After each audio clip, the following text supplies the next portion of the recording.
Okay, so will start now. हमने कल ख़त्म किया था अर्थक्वेक्स। तो अर्थक्वेक्स पे हमने पढ़ा था earth due to the tectonic plates की मूवमेंट के कारण अर्थक्वेक्स आता है। और अर्थक्वेक्स जब ओशियंस में आते हैं, समुद्र में आते हैं, तो उसको सुनामी बोलते हैं। फिर डिस्ट्रीब्यूशन ऑफ अर्थक्वेक की बात करें तो पैसिफिक ओशियन में रिंग ऑफ फायर में सबसे ज़्यादा ओशियंस पाए जाते हैं। 90% of oceans are occur in ring of fire. और हमारे इंडिया में बात करें तो इंडिया में सबसे सेंसिटिव जोन कौन सा है अर्थक्वेक का? Himalayas. Good evening sir. Good evening, good evening. Next is volcanoes. Volcano क्या होता है? एक अर्थ क्रस्ट में ओपनिंग हो जाती है और उस ओपनिंग से मोल्टन मैग्मा बाहर निकलता है बहुत ज़्यादा प्रेशर से। इस मोल्टन मैग्मा ये बहुत ही ज़्यादा गर्म होता है, तो जब बाहर निकलता है तो ठंडा होके चट्टान बन जाती है। अब इस वॉल्केनो के साथ बहुत सारी गैसेस भी निकलती हैं। इट रिलीजेस गैसेस, ऐश, राख और रॉक। तो वॉल्केनोज को हम डिवाइड कर सकते हैं। अच्छा, एक कॉम्पोजिट वॉल्केनो भी होता है। कॉम्पोजिट वॉल मतलब टाइप्स ऑफ वॉल्केनो में आप देखो तो बहुत सारे 5 टाइप में डिवाइड किया है। तो उसमें से कॉम्पोजिट वॉल्केनो थोड़ा सा इंपॉर्टेंट है।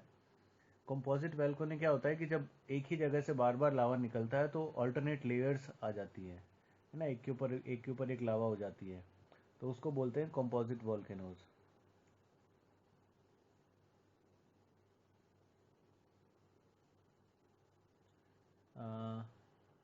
इसका एग्जाम्पल अगर आपसे पूछे which is the example of composite volcano, तो एक माउंट जापान में माउंट फ्यूजी करके है। तो Mount Fuji is an example. और भी है बट आपको जो कॉमन है जापान का माउंट फ्यूजी जो याद रह सकता है, बाकी सारे मुश्किल रहते हैं नाम याद रखने में। फिर हम क्लासीफाई कर, अगर वॉल्केनो को क्लासीफाई करें तो हम उसको कितना कितने टाइम उसके इरप्शन के बेसिस पे, on the basis of periodicity of eruption, कितना फ्रीक्वेंटली वो इरप्ट होता है, उसके बेसिस पे हम तीन टाइप में क्लासीफाई कर सकते हैं: active volcano, dormant volcano and extinct volcano. Active volcano वो होता है जो कि कभी भी पीरियोडिकली निकलता रहता है ना, कभी भी हो सकता है। वो एक्टिव फॉर्म में है, अभी ख़त्म नहीं हुआ है। तो इसमें एग्जांपल है, एक तो हमारा एटना में है, एटना है सिसली में, और वेसुविस है इटली में, स्ट्रोम्बोली है मेडिटेरियन सी में। और इंडिया में कोई है? सर एक है इंडिया में, शायद इसका नाम याद नहीं आ रहा। Barren Island. Yes sir. But Barren Island तो डोरमेंट वॉल्केनो की कैटेगरी में आता है। Okay sir. चलो, एक्टिव वॉल्केनो मेरे ख्याल से इंडिया में है नहीं, फिर मैं एक बार कंफर्म कर लूँगा। डोरमेंट वॉल्केनो इंडिया में है। जो डोरमेंट क्या होता है कि जो बहुत लंबे टाइम से इरप्ट नहीं हुए हैं, बट पॉसिबिलिटी है कि उनकी इरप्शन की हो सकते हैं। तो उसमें एक हमारे इंडिया का बैरन आइलैंड है। बैरन आइलैंड अंडमान में आता है, अंडमान एंड निकोबार। फिर जापान में है फ्यूजियामा, तो आप दो याद रख सकते हैं। एक्सटेंट वॉल्केनो, एक्सटेंट वॉल्केनो मतलब जो कि इरप्ट ही नहीं हुआ है, बहुत लंबे टाइम से इरप्शन नहीं हुआ है उसमें। तो इसका एक एग्जांपल है माउंट किलिमंजारो। तो आपसे इंडिया वाला पूछ सकते हैं, बैरन आइलैंड जो कि डोरमेंट है, आ सकता है। अगर हम डिस्ट्रीब्यूशन ऑफ एक्टिव वॉल्केनो की बात करें कि पूरी दुनिया में एक्टिव वॉल्केनोस कहाँ पाए जाते हैं, या खैर नहीं पूछेंगे, जाने दो इसको। फिर बात करते हैं माउंटेन्स की। माउंटेन्स जो होते हैं ये बेसिकली तीन तरह के होते हैं: fold mountain, block mountain and volcanic mountain. Fold mountain क्या होते हैं? जब, बताओ किसी को पता है?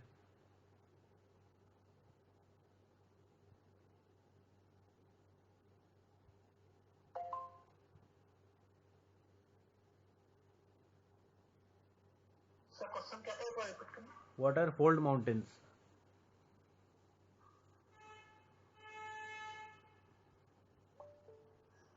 सर जो फोल्ड ऐसे होते मतलब हैं तो बिल्कुल सीधे होते हैं। नहीं नहीं, मतलब सीधे फोल्ड का मतलब सीधा थोड़ी होता है। परतें बनती रहती हैं सर, परतें बनती रहती हैं क्या क्या? के ऊपर ना, वो बनती रहती हैं शायद, क्या कहते हैं। नहीं, बनते कैसे हैं ये? सब लेयर्स कह रहे हैं, लेयर्स बनते रहते हैं, ठीक है। लेयर्स सब फोल्ड मतलब दो माउंटेन एक दूसरे से टकरा जाते हैं तो एक दूसरे के ऊपर वो हो जाता है, ऐसा कुछ होता है। लेयर दोनों दो माउंटेन की टकरा के। चलो मैं बताता हूँ। स्पीकर ऑफ कर लो अपना। फोल्ड माउंटेन क्या होते हैं कि ये सबसे ज़्यादा कॉमन माउंटेन यही होते हैं, फोल्ड माउंटेन। इसमें क्या होते हैं कि दो प्लेट्स जब एक दूसरे से कोलाइड करती है ना, तो उनके एज क्या होते हैं। जब आप दो चीज़ें एक दूसरे से कोलाइड करोगे, अगर हेड ऑन कोलिजन होता है, हेड ऑन का मतलब एकदम सामने सामने, तो उसमें पॉसिबिलिटी क्या, उनके जो एज होते हैं वो टूट जाते हैं, है ना। जैसे अगर आप पीस ऑफ पेपर को अगर फोल्ड करो, तो वो क्या हो गया, अगर आप पीस ऑफ पेपर को फोल्ड करो तो उठ जाते हैं ना वो। आप एक पेपर लो और उसके दो सिरों को मोड़ो, तो क्या होगा, वो बीच में से उठ जाएगा, अपवर्ड की तरफ उठ जाएगा। तो ऐसे ही जब दो रॉक्स, दो दो प्लेट्स आपस में कोलाइड करती हैं तो वो ऊपर की तरफ उठ जाती हैं। तो इस तरीके से जो माउंटेन बनते हैं उनको हम बोलते हैं फोल्ड माउंटेन। और ये सारे माउंटेन्स की कैटेगरी में सबसे कॉमनली पाया जाने वाला माउंटेन है। और इसका बेस्ट एग्जाम्पल हमारा हिमालयन माउंटेन है। और कौन कौन से हैं, देखो, एक तो हो गया, आपसे यही पूछते हैं which of the following is example of fold mountain. तो फोल्ड माउंटेन कैसे बनते हैं, जब दो प्लेट्स कोलाइड करती हैं तो ड्यू टू द प्रेशर वो ऊपर की तरफ उठ जाती है। तो दैट इज, तो वो फोल्ड माउंटेन का रूप में आ जाती है। तो इसके एग्जांपल्स हो गए Himalayan mountain, Alps, Alps Europe में होता है। फिर एंडीज माउंटेन है, एंडीज साउथ अमेरिका में है। फिर रॉकीज है नॉर्थ अमेरिका में। फिर रशिया में उरल, यूरल माउंटेन्स। तो ये 5 mountains are examples of fold mountain. Himalayan, Alps Europe में है, एंडीज साउथ अमेरिका में है, रॉकीज नॉर्थ अमेरिका में है, उरल्स रशिया में है। तो ये सारी कैटेगरी होती है फोल्ड माउंटेन की। ठीक है। फिर आता है दूसरी कैटेगरी मैंने कौन सी बताई थी, वोल्केनिक माउंटेन। एक सेकंड। दूसरी कैटेगरी मैंने बताई थी ब्लॉक माउंटेन। ब्लॉक माउंटेन क्या होता है?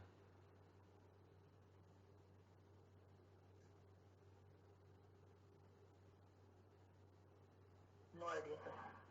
देखो, ये माउंटेन क्या होते हैं, अ, जब अर्थ क्रस्ट में, देखो दूसरे एग्जांपल अच्छे से समझाता हूँ इसको मैं। ब्लॉक माउंटेन आप समझ सकते हो, अर्थ में अर्थ की जो मूवमेंट होती है ना, उससे क्या होता है कि टेंशन फोर्सेस डेवलप हो जाती है। उसके कारण क्या होता है कि जो क्रस्ट होता है उसमें पुलिंग होने लगती है और फॉल्ट क्रिएट हो जाते हैं। फॉल्ट मतलब कि एक तरह से, इसको मैं आपको कैसे समझाऊं। फॉल्ट का मतलब जैसे 3 चट्टानें अलग अलग एक साथ रखी हुई हैं ना, तो उसमें से क्या होता है कि अर्थ की मूवमेंट के कारण मान लो कोई एक चट्टान सरक जाए, है ना, तो उसको बोलते हैं फॉल्ट। फॉल्ट ब्लॉक माउंटेन मतलब फॉल्ट क्रिएट हो गया। फॉल्ट का मतलब वो एक स्ट्रेट लाइन में नहीं रह गई, एक ऊपर नीचे हो गई। तो ऐसा कब होता है, जब अर्थ में फॉल्ट या क्रैक्स हो जाते हैं। और ये किस कारण होता है, फोर्सेस के कारण। अर्थ क्रस्ट में जो फोर्सेस होती है उसके कारण ये ऊपर नीचे होने की वजह से ब्लॉक माउंटेन का फॉर्मेशन होता है। इसमें फोल्डिंग वगैरह नहीं होती, यहाँ पे अर्थ में फोल्डिंग नहीं होती। यहाँ पे एक्चुअली आप ऐसा बोल सकते हो, फ्रैक्चर, आपने फ्रैक्चर का नाम सुना है? फ्रैक्चर का मतलब जब दरार पड़ जाए। तो ये फ्रैक्चर किस वजह से होता है, पुलिंग इफेक्ट की वजह से। जब कोई माउंटेन, जो कोई प्लेट ऊपर की तरफ उठ जाए due to some pressure, due to the earth movement, तो उसको बोला जाता है ब्लॉक माउंटेन। मान लो आपने बहुत सारे अलग अलग पत्थर के ब्लॉक्स रख रखे हैं, तो उसमें से वो आपने स्ट्रेट अरेंज करें एक लाइन में। अब ड्यू टू सम रीज़न अगर उसमें से एक ब्लॉक सड़क के ऊपर हो जाए, तो वो कहलाता है फॉल्ट ब्लॉक या फिर ब्लॉक माउंटेन्स की कैटेगरी में आ जाता है। इसमें इसके एग्जांपल जो होते हैं, सीरिया नवादा माउंटेन है नॉर्थ अमेरिका में, और एक हर्ज माउंटेन है जर्मनी में। ठीक है, सबसे ज़्यादा कॉमनली पाया जाने वाला फोल्ड माउंटेन ही था, बट ये आपको याद रखने हैं, फोल्ड माउंटेन, ब्लॉक माउंटेन, और तीसरा मैंने बताया था वॉल्केनिक माउंटेन। वॉल्केनिक माउंटेन आपको बता ही दिया था, जब वॉल्केनो इरप्ट होता है तो मैग्मा काफ़ी ऊपर तक निकलते हैं, और जब वो नीचे गिरते हैं तो ठंडे हो जाते हैं और माउंटेन का रूप माउंटेन का फॉर्मेशन कर लेते हैं। ठीक है, इसके एग्जाम्पल कौन से हैं? जहाँ भी, जैसे फिलीपींस में वॉल्केनिक इरप्शन ज़्यादा होता है, तो फिलीपींस में है Mount Pinatubo, Saint Helens North America में। ये कुछ माउंटेन्स जो हैं which are categorised as volcanic mountain. Then comes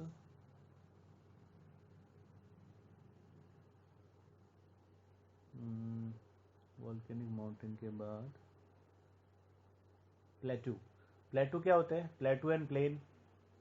अच्छा, वॉल्केनिक माउंटेन में हमारा माउंट फिजी भी है, जो जापान में है। जापान में बताया था ना Mount Fuji, that is a volcanic mountain. Now plateau, plateau क्या होते हैं? पठार जिसको हम बोलते हैं, और एक प्लेन होता है। प्लेटू मतलब एलिवेटेड अपलैंड, मतलब उभरा हुआ हिस्सा अर्थ का, अर्थ सरफेस से थोड़ा सा ऊपर उठ जाता है, और उसमें और नीचे स्लोप में डिसेंड करता है, तो उभरे हुए हिस्से को हम बोलते हैं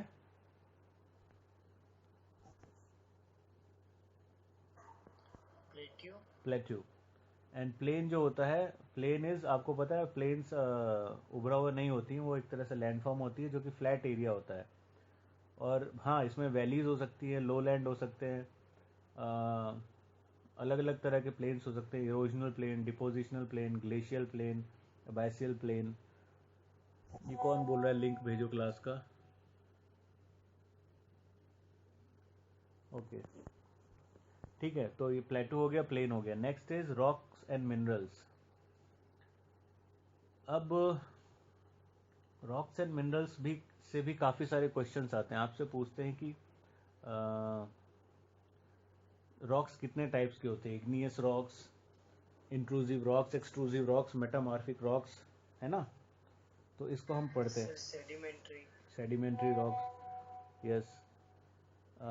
तो 98% जो अर्थ क्रस्ट है वो 8 एलिमेंट से मिलके बना है: oxygen, silicon, aluminium, iron, calcium, sodium, potassium, magnesium. वैसे आपको याद नहीं रखना, उतना इंपॉर्टेंट नहीं है। तो हम जो टाइप्स ऑफ रॉक्स पढ़ते हैं उसमें सबसे पहले होता है इग्नियस रॉक्स। इग्नियस रॉक्स क्या होती हैं? जो लिक्विड मैग्मा के सॉलिडिफिकेशन से बनती है, जब वो कूल हो जाता है तो उससे बनती है इग्नियस रॉक्स। ठीक है,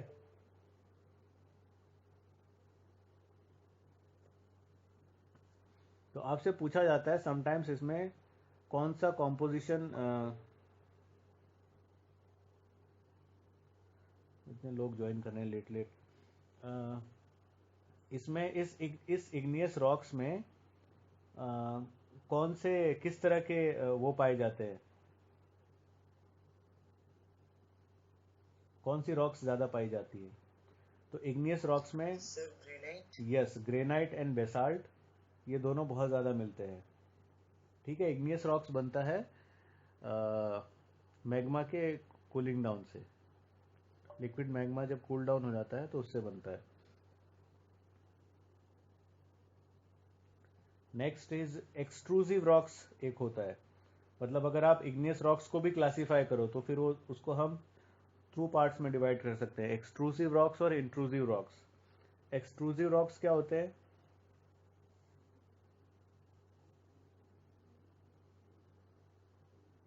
पता है किसी को? एक्सट्रूसिव रॉक्स होते हैं, एक्स मतलब होता है आउटसाइड, तो जब ये मैग्मा कूल डाउन होता है तो उसी के कूल डाउन से ही बनते हैं।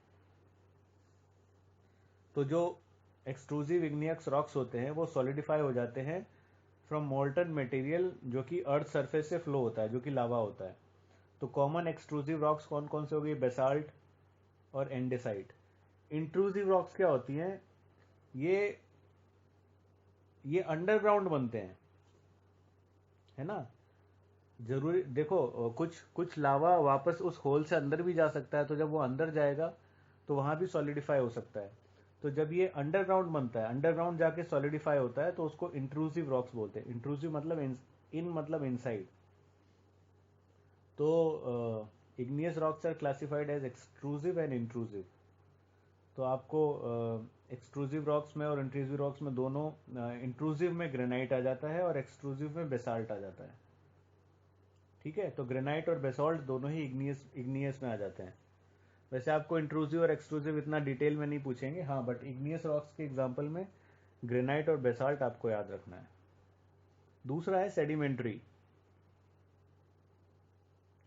सेडिमेंट्री कैसे बनती है?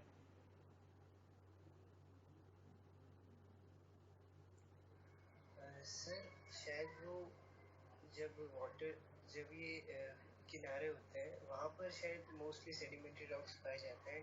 उसमें सैंड का कुछ लेयर्स का कुछ फॉर्मेशन होता है, उससे सेडिमेंट्री रॉक्स बनते हैं। नहीं, देखो, ये रॉक सेडिमेंट्री क्या होता है? These rocks are created from the deposition of layers upon layer of sediments. जब सेडिमेंट्स एक आकर के इकट्ठे होते रहते हैं एक दूसरे के ऊपर, तो सेडिमेंट्री रॉक्स बन जाती है। तो ये अलग से ही आपको दिखती है ना। सेडिमेंट्स आपको पता चल जाएगा लेयर फॉर्म में होती है। तो जब एक सेडिमेंट के ऊपर दूसरा सेडिमेंट डिपॉजिट होता है in the form of layer, तो ये रॉक्स बन जाती हैं। तो इसका बेस्ट एग्जांपल है जैसे लाइमस्टोन, है ना, जिप्सम। तो लाइमस्टोन है सेडिमेंट्री रॉक। फिर तीसरी होती है मेटामॉर्फिक। मेटामॉर्फिक को अगर हम बायोलॉजी में बोले तो मेटामॉर्फोसिस एक फिनोमिना होता है जिसमें जो इंसेक्ट होता है वो कोकून, मतलब वो अपना लार्वा से इंसेक्ट फॉर्म में कन्वर्ट हो जाता है। जब अपना फेस चेंज कर लेता है तो उसको हम बोलते हैं मेटामॉर्फोसिस। तो सिमिलरली यहाँ पे क्या होता है कि due to high heat and pressure या फिर कोई केमिकल एक्शन की वजह से, जब इग्नियस या सेडिमेंट्री रॉक्स में आप हाई प्रेशर और टेम्परेचर डालोगे तो वो क्या होते हैं कि उनमें उनके अंदर मेटामॉर्फोसिस हो जाता है और वो जिस रॉक्स में कन्वर्ट हो जाते हैं उसको बोलते हैं मेटामॉर्फिक रॉक्स। और ये जो मेटामॉर्फिक रॉक्स होता है ये बहुत ही लंबा टाइम लगाते हैं बनने में, क्योंकि हाई प्रेशर और हीट से चेंज होना एकदम आसान नहीं होता है। It takes very long time. इसका एग्जाम्पल क्या है? ग्रेनाइट। ग्रेनाइट जो होता है वो किस में कन्वर्ट होता है? नीस में, GNEISS। सैंडस्टोन कन्वर्ट हो जाता है क्वार्ट्जाइट में। तो एग्जाम्पल क्या हो गए? Slate, marble. लाइमस्टोन में जब आप प्रेशर डालोगे तो मार्बल बन जाएगा। शेल में प्रेशर डालोगे तो स्लेट बन जाएगा। ग्रेनाइट में प्रेशर डालोगे तो नीस बन जाएगा। सैंडस्टोन में प्रेशर डालोगे तो क्वार्ट्जाइट बन जाएगा। तो 4 एग्जाम्पल मैंने बताए। तो आपको कभी कभी किससे कन्वर्ट होता है वो भी पूछ लेते हैं, बट मतलब CGL या 12th के लेवल पे तो इतना ही पूछेंगे कि एग्जाम्पल क्या होते हैं मेटामॉर्फिक के। तो marble, slate, gneiss and quartzite, ये 4 एग्जाम्पल हो गए इसके मेटामॉर्फिक रॉक्स के। अच्छा, आपको बहुत बार क्वेश्चन आता है कि आपको पता है फॉसिल फ्यूल्स किस तरह की रॉक्स में मिलते हैं? Sir sedimentary. कोई और बताएगा? अवसादी चट्टान सर। वो क्या होता है? सर अंग्रेजी मुझे पता नहीं, बट मैं हिंदी में जानता हूँ कि अवसादी चट्टान में सर वो जो आप फ्यूल बता रहे हैं वो ऐसा पाए जाते हैं। ऐसा क्यों? उसी चट्टान में क्यों पाए जाते हैं? कोई रीजन है? सर इसका लॉजिक तो नहीं पता मुझे सर। सर मेटामॉर्फिक भी हो सकता है सर, क्योंकि वो बहुत टाइम लेता है बनने में और बहुत प्रेशर और हीट के थ्रू ही फॉसिल फ्यूल्स का फॉर्मेशन होता है। देखो, ये ऐसे होता है ना, क्योंकि मैंने बताया था फॉसिल जो सेडिमेंट्री रॉक्स होते हैं वो लेयर बाय लेयर डिपॉजिट होते हैं। तो मान लो कोई किसी का फॉसिल उसके अंदर फंस गया है, तो उसके ऊपर एक दूसरी लेयर आ जाएगी, तीसरी लेयर आ जाएगी, चौथी लेयर हो जाएगी, तो वो एकदम उसी फॉर्म में स्टोर हो जाएगा, उसी फॉर्म में सेव हो जाएगा। That is why fossil fuels sedimentary rocks में पाए जाते हैं। ठीक है, ध्यान रखना, बहुत बार डायरेक्टली क्वेश्चन आता है कि किस तरह के उसमें फॉसिल फ्यूल्स पाए जाते हैं, तो आपको ध्यान रखना है सेडिमेंट्री रॉक्स। ठीक है, अब आगे चलते हैं। हमने एटमॉस्फेयर की बात कर ली थी, नहीं की थी? चलो थोड़ा सा इंडिया की बात कर लेते हैं अब। तो इंडिया में कल हमने देखा था, हमारी लोकेशन देखी थी, लैटिट्यूडनल एक्सपेंस और लॉन्जिट्यूडनल एक्सपेंस।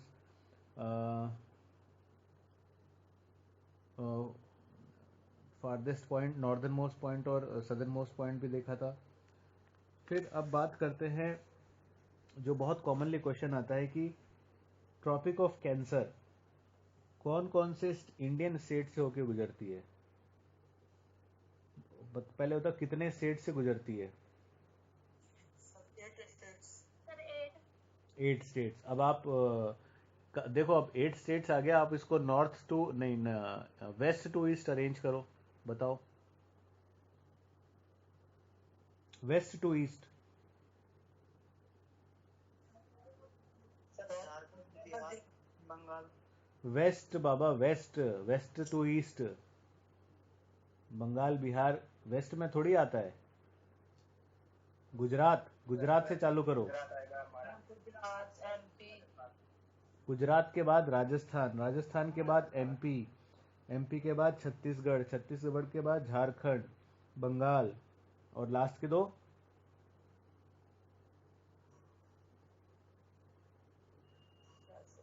सर मैं त्रिपुरा सर, मेघालय, त्रिपुरा।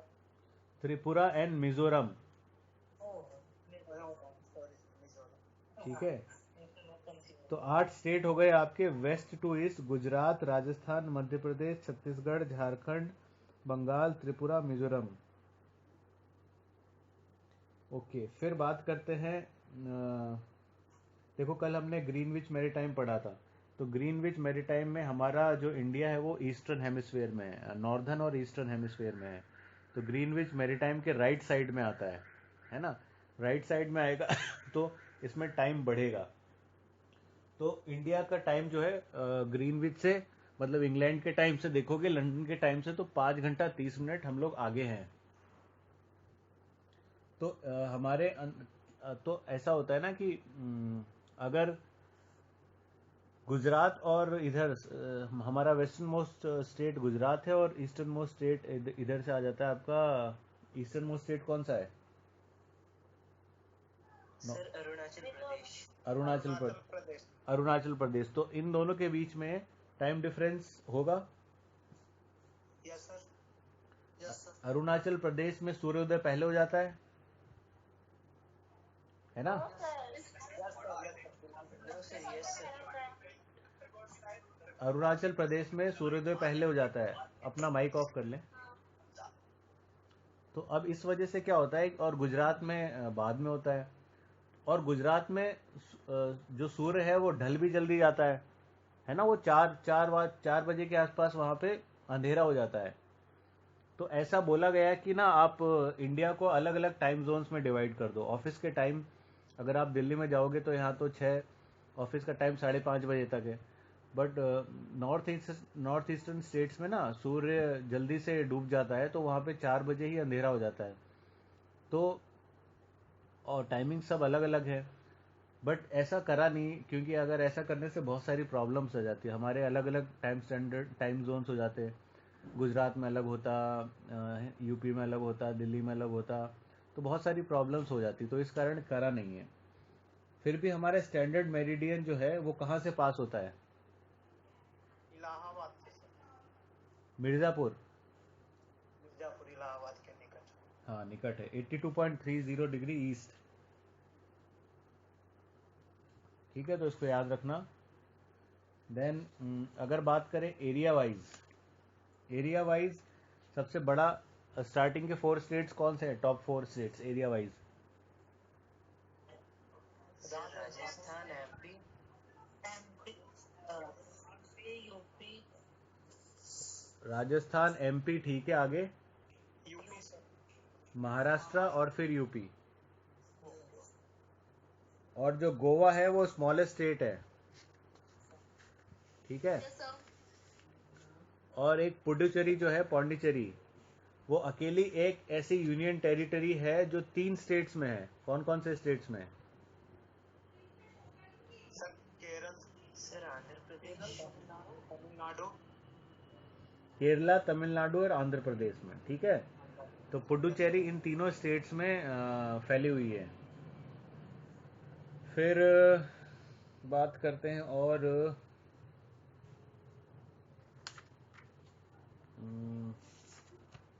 बात करते हैं अंडमान निकोबार की। अंडमान निकोबार जो है इसको ना 3 अलग अलग उसमें बांटा गया है। कोई बता सकता है क्या क्या? सर एक है मध्य अंडमान सर, हाँ हाँ उत्तरी अंडमान हाँ हाँ। और एक दक्षिणी अंडमान। शायद सर कंफर्म नहीं है, लेकिन मध्य और उत्तरी अंडमान सर ये कंफर्म हो सर। नॉर्थ अंडमान है, मिडिल अंडमान है, साउथ अंडमान है, ठीक है। और एक लिटिल अंडमान भी है। सर इसमें सबसे बड़ा मध्य अंडमान है ना सर? सबसे बड़ा मिडिल अंडमान है, यस। देखो क्या होता है कि अंडमान के ऊपर जो है ना, अब यहाँ अगर आप देखोगे इंडिया का जो एक्सटेंड था वो 8 डिग्री था। 8 डिग्री था ना। इंडिया का जो सदर्न मोस्ट पॉइंट है, मतलब मेन लैंड में, वो 8 डिग्री पर है। और ये जो अंडमान निकोबार है ये थोड़ा सा और नीचे है। तो आपको बोलते हैं, कई बार क्वेश्चन आता है कि 10 डिग्री किस किस को सेपरेट करता है, 8 डिग्री किस किस को सेपरेट करता है, 9 डिग्री किस किस को सेपरेट करता है। तो बहुत बार क्वेश्चन आते हैं। तो हमने अभी बात की थी बैरन आइलैंड। बैरन आइलैंड एक्टिव वॉल्केनो है एक्चुअली। मैंने डोरमेंट बता दिया था क्या? हाँ नहीं, Yes, sir, आप बैरन dormant आइलैंड जो है वो एक्टिव वॉल्केनो है। और ये कौन से हिस्से में सिचुएटेड है अंडमान के? वैसे तो आपसे इतना डीप नहीं पूछेंगे, बट क्योंकि हमने क्लासिफिकेशन कर ली है नॉर्थ, मिडिल और साउथ। अब देखो, नॉर्थ ऊपर होगा, मिडिल बीच में होगा, साउथ नीचे होगा। और साउथ के नीचे एक और अंडमान होता है, लिटिल अंडमान, ठीक है। तो यस सर। साउथ अंडमान और लिटिल अंडमान को जो जिस इसके बीच में से जो लाइन गुजरती है ना, उसको बोलते हैं Duncan pass. So Duncan Pass separates the South Andaman and Little Andaman, and Barren Island is, which is active volcano, it is present in Middle Andaman. ठीक है। अब अंडमान और निकोबार को जो अब देखो, सबसे ऊपर नॉर्थ अंडमान, फिर बीच में मिडिल अंडमान, फिर साउथ अंडमान, फिर सबसे नीचे लिटिल अंडमान। और ये क्या हो गया? अंडमान। और अंडमान, लिटिल अंडमान के नीचे आएगा निकोबार, ठीक है। तो लिटिल अंडमान और निकोबार, मतलब अगर आप वैसे देखो कि अंडमान ऊपर क्या हो गया और निकोबार नीचे, तो इन दोनों को जो सेपरेट करता है वो 10 डिग्री चैनल होता है। 10 degree channel separates Andaman and Nicobar. Duncan pass separates south Andaman and little Andaman. और सिमिलरली जो ऊपर वाला नॉर्थ अंडमान होता है और उसके ऊपर आप जाते हो तो म्यांमार आ जाता है। तो म्यांमार में एक आइलैंड है, कोकोस आइलैंड।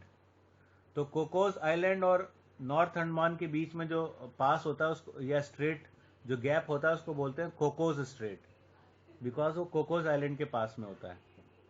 तो आपको ये क्रोनोलॉजी समझ में आ रही है। सबसे ऊपर नॉर्थ अंडमान, नॉर्थ अंडमान के ऊपर हमारा दूसरा पड़ोसी देश म्यांमार। तो म्यांमार और नॉर्थ अंडमान के बीच में स्ट्रेट है कोकोस स्ट्रेट। फिर नॉर्थ अंडमान के बाद मिडिल अंडमान, उसमें हमारा बैरन आइलैंड है। उसके बाद साउथ अंडमान। साउथ अंडमान में कुछ नहीं है। साउथ अंडमान के नीचे लिटिल अंडमान। तो साउथ अंडमान और लिटिल अंडमान के बीच में जो पास है वो डंकन पास है। फिर लिटिल अंडमान के नीचे निकोबार आइलैंड। सो अंडमान और निकोबार को 10 डिग्री चैनल सेपरेट कर रहा है।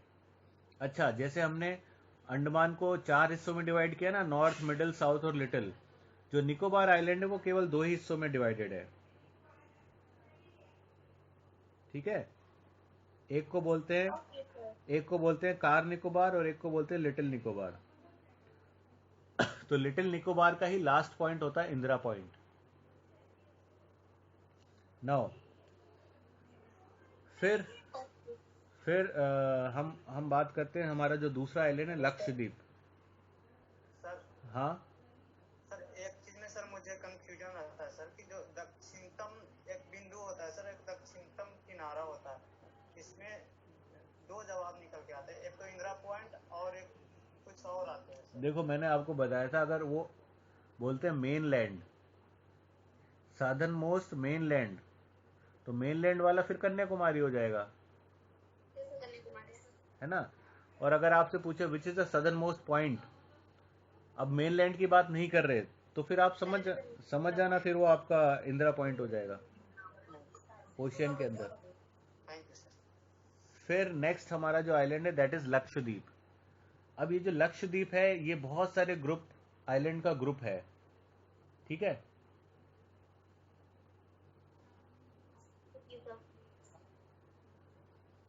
आ, अब एक 8 डिग्री चैनल आता है। 8 डिग्री चैनल आपको पता है कहाँ है, किस किस को सेपरेट करता है?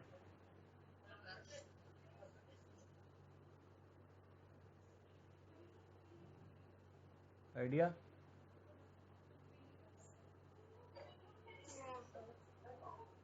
अच्छा, लक्ष्य का मतलब होता है क्या? लक्ष्य मतलब टारगेट। नहीं नहीं, हाँ नहीं, वो तो ठीक है, एक इसका संस्कृत वर्ड है लक्ष्य। कितना होता है ये? कुछ जाल, नेट सर, नेट। नहीं नहीं, कुछ नंबर होता है इसमें। सर लक्ष्य यानी लैक होता है sir, lac, 1 lakh. Lac, lakh के रूप में इसको बोला जाता है ना। तो ये बहुत सारे छोटे छोटे ग्रुप ऑफ आइलैंड है इसमें। अगर आप देखो तो कावारत्ती है सबसे बड़ा एक, कावारत्ती इसकी कैपिटल है ना। तो यस सर। एक 9 डिग्री चैनल होता है। 9 डिग्री चैनल क्या होता है? मिनिकॉय, और मिनिकॉय कहाँ होता है?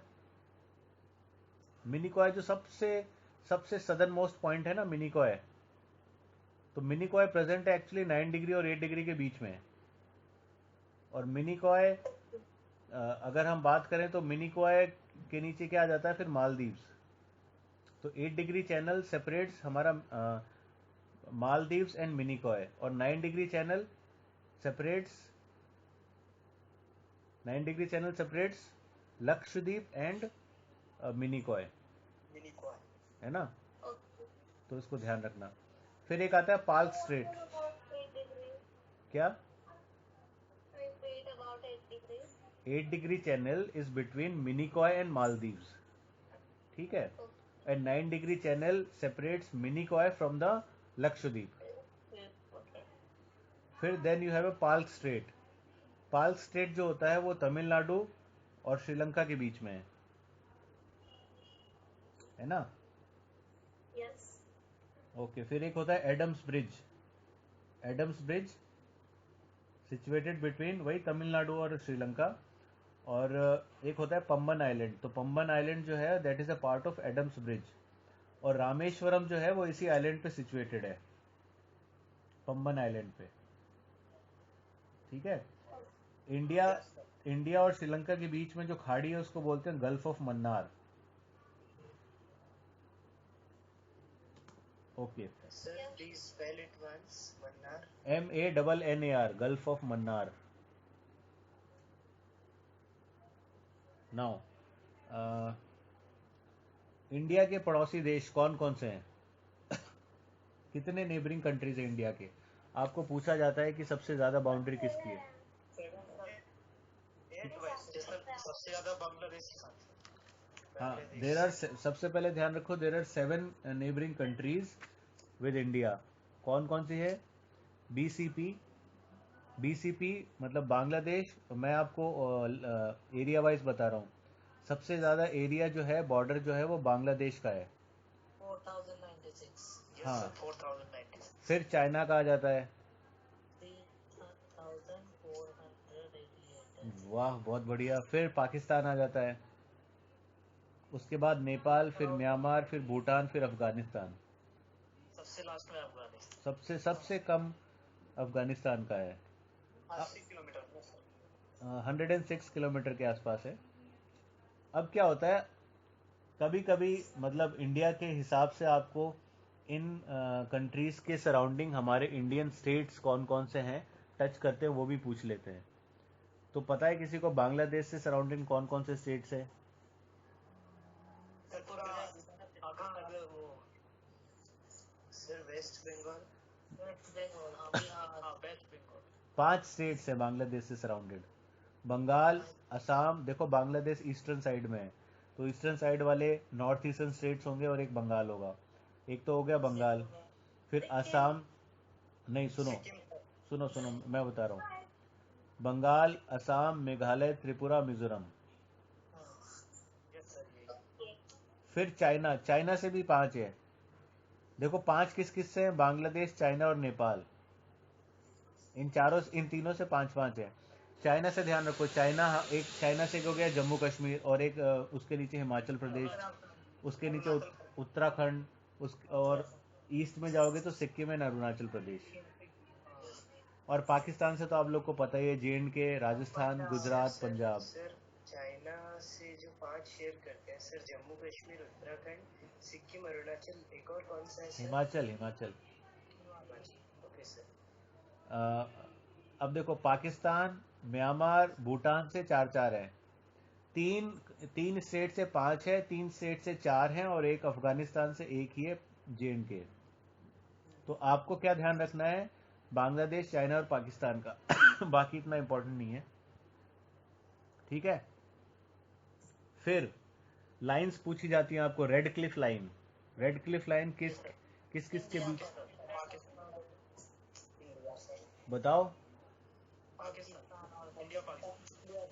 रेड क्लिफ लाइन इंडिया और पाकिस्तान के साथ साथ इंडिया और बांग्लादेश का भी है, ओके सर।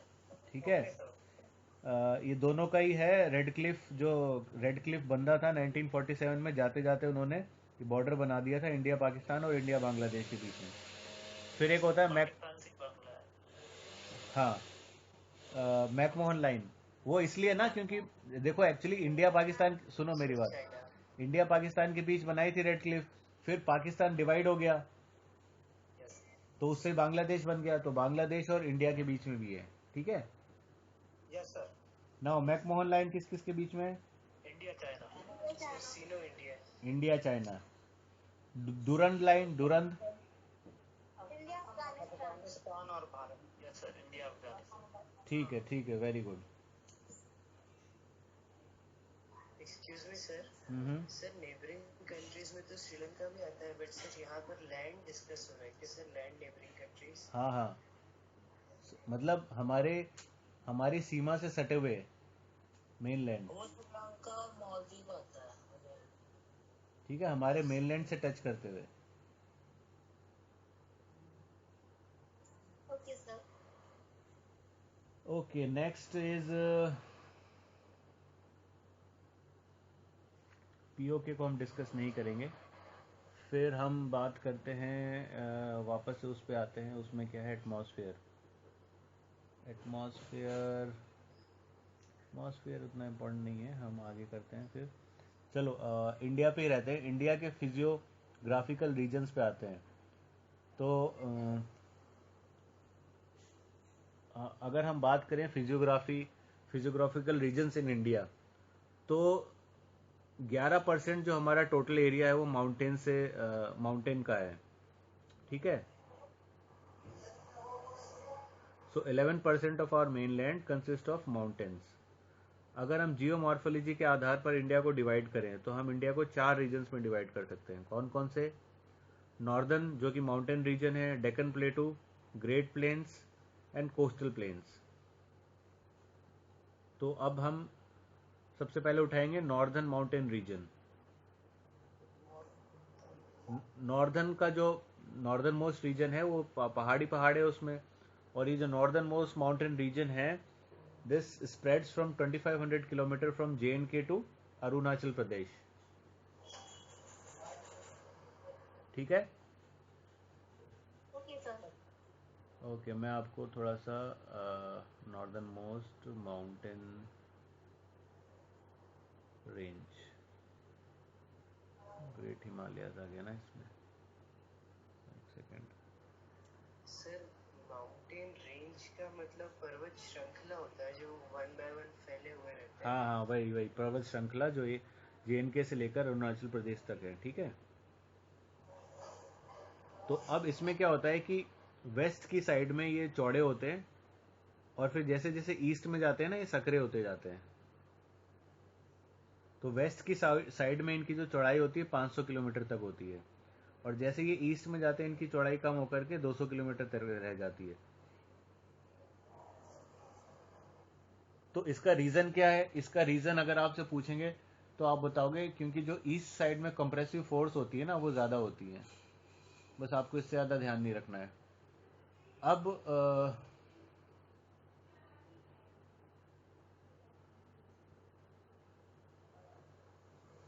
कंप्रेसिव फोर्स ज्यादा होने की वजह से जो माउंटेन्स की हाइट भी होती है ना वो बढ़ जाती है। दैट इज वाई जो हमारा हाई माउंटेन पीक है माउंट एवरेस्ट एंड कंचनजंगा, ये ईस्टर्न हिमालयाज में ही है, ईस्ट साइड वाले हिमालयाज में। और हिमालयाज कैसे बना था मैंने आपको ऑलरेडी बता दिया था, फोल्ड माउंटेन। तो ये किस किस के कोलिजन से बना था ये भी पूछ लेते हैं। तो मैंने बताया था प्लेट्स के कोलिजन से बनता है। तो एक हमारी जो यूरेशियन प्लेट है जिसको अंगारा लैंड बोलते हैं, दैट इज यूरेशियन प्लेट, और इंडो ऑस्ट्रेलियन प्लेट जिसको गोंडवाना लैंड बोलते हैं, जब ये दोनों टकराई तो उससे हिमालय बना। ठीक है। अब टेक्टोनिक प्लेट्स थ्योरी से पहले ऐसा माना जाता था कि हिमालय जो है उसका origin pressure due to the pressure on the deposited silt पे हुआ है। जैसे जो वहां पे पहले से ही सिल्ट इकट्ठे हो गए थे उन पे प्रेशर पड़ा और उससे हो गया। बट बाद में प्लेट टेक्टोनिक्स थ्योरी ने बोला नहीं, हिमालयस का फॉर्मेशन कोलिजन की वजह से, फोल्ड माउंटेन बनने की वजह से हुआ है। कभी कभी ऐसा भी पूछा जाता है कि जैसे मैं बताया ना डिपॉजिटेड सिल्ट पे प्रेशर पड़ने से वजह है, तो वो पहले एक माना जाता था अंगारा लैंड और गोंडवाना लैंड के बीच में एक सी होती थी जिसको बोलते थे टिथस सी, है ना। तो sometimes you also find a question कि हिमालयाज ओरिजिनेटेड फ्रॉम टिथस सी, क्योंकि जब ये दोनों प्लेट्स आपस में टकराई तो ये सी ही फोल्ड होके माउंटेन के रूप में बन गया। तो Himalayas are one of the newest fold mountain, ये भी नए माउंटेन्स हैं। और ओल्ड माउंटेन कौन है इंडिया में? अरावली सर। अरावली पर्वत श्रृंखला is the category of old mountains. Himalaya को अभी नया ही न्यू फोल्ड माउंटेन बोला जाता है। ओके। देन अब नॉर्थन मोस्ट रीजन की बात करें तो उसको हम 3 हिस्सों में डिवाइड करते हैं। Himalayan mountain region, trans Himalayan, एक तो हो गया हिमालय, और उससे ऊपर जहां बर्फ ही बर्फ बढ़ती है वो ट्रांस हिमालय, और ईस्टर्न साइड में पूर्वांचल हिल्स। ठीक है। Yes sir. अब पहली बात करते हैं हिमालयन माउंटेन रेंज। हमने 3 हिस्सों में डिवाइड किया ना, Himalayan mountain region, trans Himalayan और eastern hills. So now we are going to study the first part, Himalayan mountain region. तो Himalayan mountain region are further categorise into great Himalaya, lesser Himalaya, outer Himalaya. देखो इसको इसी सीक्वेंस में याद रखना। ग्रेट हिमालय सबसे नॉर्दर्न मोस्ट होता है, उसके बाद आता है आपका लेसर हिमालय, और उसके नीचे आउटर हिमालय। तो ग्रेट हिमालय को इनर हिमालय बोला जाता है, लेसर हिमालय को हिमाचल रेंज बोलते हैं, आउटर हिमालय को शिवालिक रेंज बोलते हैं। तो अगर आप जैसे जे से ऊपर की तरफ जा रहे हो तो जे से ऊपर पड़ेगा पहले शिवालिक रेंज, फिर बीच में आएगा लेसर हिमालय, फिर आएगा आपका ग्रेटर हिमालय, फिर उसके ऊपर आएगा ट्रांस हिमालय। ठीक है। ओके। तो सबसे पहले ग्रेटर हिमालय की बात करते हैं। ग्रेटर हिमालय का और एक नाम है हिमाद्री, और ये सबसे ऊपर की तरफ होता है इसलिए हमेशा ये स्नो से ढका रहता है। और यहाँ पे इंडस रिवर और ब्रह्मपुत्र रिवर मतलब इंडस रिवर आती है, और ब्रह्मपुत्र रिवर जो कि अरुणाचल प्रदेश में जाती है, इसी हिमालयन रेंज में होते हुए गुजरती है। और अगर पीक्स की बात करें तो हाईएस्ट पीक जो है वो इसी रेंज में है, ग्रेटर हिमालय में, विच इज माउंट एवरेस्ट, जिसका और एक नाम है सागर माथा। ठीक है। Yes sir. Yes sir. Okay then इसमें कुछ और बात करते हैं कि जो गंगा और यमुना की ट्रिब्यूटरीज हैं, है ना, वो originate from the middle of this range, वो इसी रेंज से ओरिजिनेट होती हैं। एक रिवर कहलाती है एंटीसीडेंट रिवर। किसी को पता है एंटीसीडेंट रिवर क्या होती है?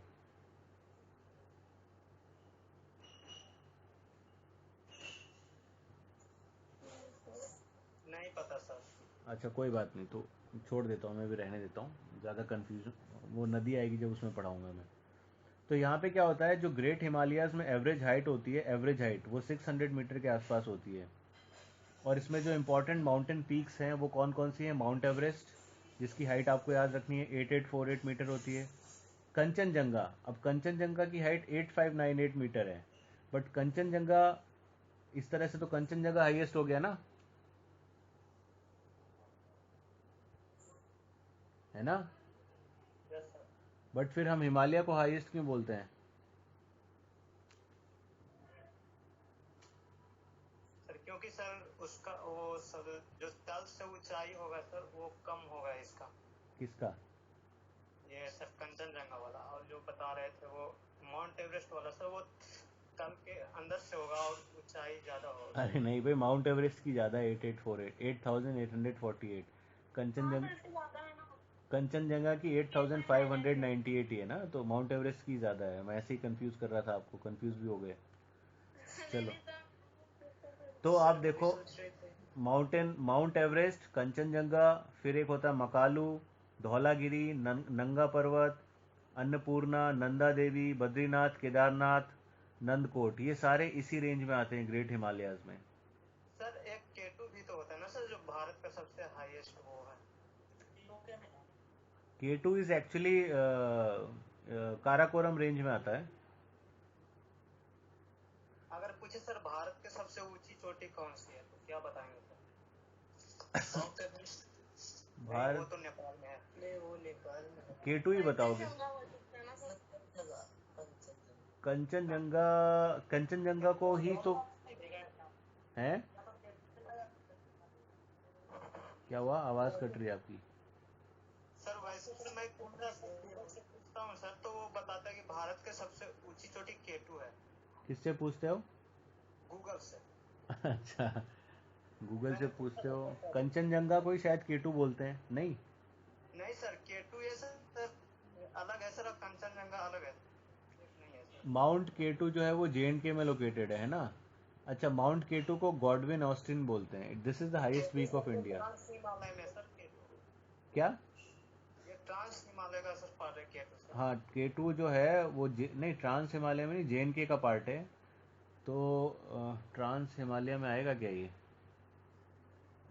सर के इसमें कंफ्यूजन होता है सर हमेशा कंचनजंगा और केटू। K2 जो है वो काराकोरम रेंज है ना, काराकोरम रेंज जो J&K के पास है। तो इसका इंडिया में बोलेंगे तो इंडिया की हाईएस्ट रेंज K2 ही है। हाँ केटू ही है सर। चलो अभी मैं बता ही रहा था तुम्हें, the highest mountain peak of Himalayas, अगर ऐसे पूछे highest mountain peak of Himalayas is, तो ये तो हो जाएगा mount Everest. Yes that is mount Everest. और माउंट एवरेस्ट वर्ल्ड का भी हाईएस्ट माउंटेन पीक है। हाँ हाँ बल सर। अगर पूछे highest mountain peak in India तो माउंट K2 माउंट केटू। या फिर गॉडविन ऑस्टिन। अब ये काराकोरम रेंज में है, काराकोरम रेंज जो कि पीओके का पार्ट है ना? ये लोकेशन नहीं पता सर। हाँ, पीओके का पार्ट है, पाकिस्तान ऑक्युपाइड कश्मीर, J&K से ऊपर है। सर कहीं मैंने सुना सर यूट्यूब पे, मतलब कहीं सुना था सर कि जो कंचनजंगा है सर वो भारत में जो स्थित हिमालय श्रेणियां है उसकी सबसे बड़ी मतलब सबसे ऊंची चोटी है। भारत में स्थित हिमालय श्रेणियां की सबसे ऊंची चोटी कंचनजंगा। आप सुनो, मैं बता रहा हूँ। Highest mountain peak of the Himalayas in India, जो तुम बोल रहे हो कि जो यस सर। इंडिया में जो हिमालय है उसके अंदर हाईएस्ट पीक कंचनजंगा है हाँ हाँ सर। है ना? और highest mountain peak in India तो वो हाँ माउंट ये K2 हो जाएगा। हम पीओके को हम अपना ही हिस्सा मानते हैं ना। नहीं मानते हैं सर। हाँ, इसीलिए। अब ये जो कंचनजंगा है ये एक्चुअली सिक्किम और नेपाल के बॉर्डर पर है, ठीक है? Yes sir. जो ग्रेट हिमालयाज होते हैं यहाँ पे मोस्टली ज़्यादातर टाइम बर्फ़ ही रहती है। फिर हम बात करते हैं लेसर हिमालय या फिर हिमाचल रेंज। अब यहाँ पे एक्चुअली बर्फ़ कम होती जाती है, तो ये जो लेसर हिमालय, इसको हम 4 हिस्सों में डिवाइड कर देते हैं। पीर पंजाल रेंज, धौलाधार रेंज, नाग तिब्बा रेंज, महाभारत रेंज। ठीक है। पीर पंजाल रेंज जो होती है वो झेलम से ब्यास, जो कि कश्मीर में है, यहाँ पर होती है ना। जी सर। तो इसमें पीर पंजाल रेंज में कौन कौन सी वो हैं, एक तो बनिहाल है और एक पीर पंजाल है, और जो रोहतांग पास है ना, जो बहुत फेमस है, वो इसी रेंज में है। फिर है धौलाधार रेंज। धौलाधार, धौला का मतलब होता है वाइट। तो जो अलकनंदा रिवर क्रॉस करती है ना ग्रेट हिमालयाज को नियर बद्रीनाथ में, है ना, तो Alaknanda river crosses the great Himalayan near Badrinath. तो यहाँ से एक रेंज निकलती है towards the west of the south, इसी रेंज को बोलते हैं धौलाधार रेंज। और ये मेनली हिमाचल प्रदेश का एक्सटेंशन है, और थोड़ा सा हिस्सा इसका हिमाचल प्रदेश में है, थोड़ा सा हिस्सा उत्तराखंड में है। तो आपने देखा पीर पंजाल, धौलाधार, फिर तीसरा है नाग तिब्बा रेंज। नाग तिब्बा रेंज जो होती है वो काली गंडक जो रिवर है, उसी के धौलागिरी पीक जो कि नेपाल के पास है, वहां से निकलती है। उसको बोलते हैं नाग तिब्बा रेंज। तो आपको बेसिकली इसमें क्या है, रिवर का नाम याद रखना है। जो पीर पंजाल रेंज है वो झेलम और ब्यास जो कि कश्मीर में है। धौलाधार जो रेंज है वो अलकनंदा। नाग तिब्बा जो रेंज है वो काली गंडक। और चौथी जो है महाभारत रेंज। महाभारत रेंज जो है वो नेपाल तक एक्सटेंड हो जाती है। तो इसमें क्या होता है कि दो वैलीज निकलती हैं, एक तो कश्मीर वैली और एक काठमांडू वैली, है ना। Yes sir. तो और यहीं पे डल और वूलर लेक जो कश्मीर में, ऐसा बोलते हैं कि कश्मीर वैली और काठमांडू वैली जो है ना, सेडिमेंटेशन, लेक में जब बहुत ज़्यादा सेडिमेंट हो जाता है तो उससे बनती हैं, उससे बनी है वैलीज। और इसका एग्जाम्पल उन्होंने दिया है कि डल लेक और वूलर लेक जो कश्मीर में है वो इसके एविडेंस है। सिमिलरली लाहौल एंड स्पीति जो उधर है ना अपने लेह लद्दाख में, और कुल्लू, ये भी इसी में आ जाते हैं आपके लेसर हिमालयाज में। ठीक है। Yes sir. ओके। फिर और इसमें आपको जो ध्यान रखना है कि एक मेडोज होते हैं, मेडोज मतलब स्मॉल मेडोज जो स्लोप्स पे मिलते हैं। तो उसमें क्या होता है, उसको कश्मीर में उसको मर्ग बोला जाता है, जैसे गुलमर्ग, सोनमर्ग, है ना।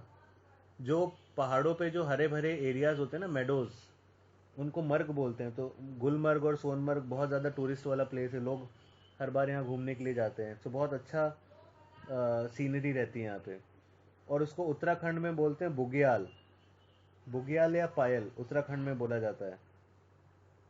और जितने भी हिल स्टेशन हैं वो इसी लेसर हिमालयाज में है, जैसे शिमला, मसूरी, नैनीताल, रानीखेत, दार्जिलिंग, ये सब के सब इसी लेसर हिमालयन रेंज में एग्जिस्ट करते हैं। ठीक है। क्योंकि जो ग्रेट हिमालयंस था, वो ग्रेट हिमालयंस हमेशा स्नो से भरा रहता है। तो ये जो लेसर हिमालय है, बीच वाला जो हिस्सा है, यहाँ पे बहुत ज़्यादा सुहावना मौसम रहता है, और बहुत ज़्यादा टूरिस्टिक प्लेस और जितने भी हिल स्टेशन है सब इसी लेसर हिमालय पे लोकेटेड है। ठीक है। लास्ट वाला है हमारा आउटर हिमालय।